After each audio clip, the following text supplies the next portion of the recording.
የወር አበባ ይበዛብሻል? እነዚህ ምልክቶች ካሉሽ ልታስተውይ ይገባል።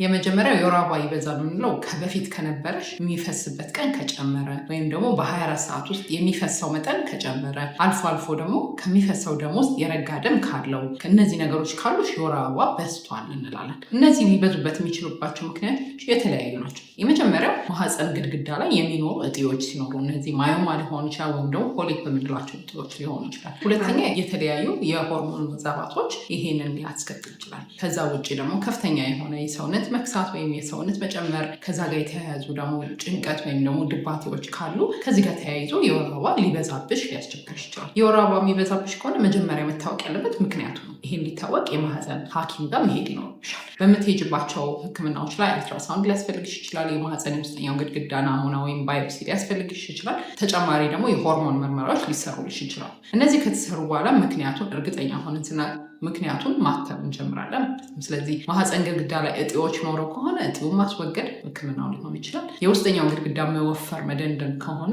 ናሙና ሲወሰድልሽ በመጠረጉ ብቻ ሊድን ይችላል። ከዛ ውጭ አልፎ ተርፎ ያንን እንዲያመጣ ያደረገውን ምክንያት ደግሞ ሲታወቅ እሱን ስናክመው መፍትሄ ታገኛለች ማለት ነው። ከዚህ ጋር ተያያዥ ጥያቄዎች ካሉሽ ኮመንት ሴክሽን ላይ አስቀምጪልኝ።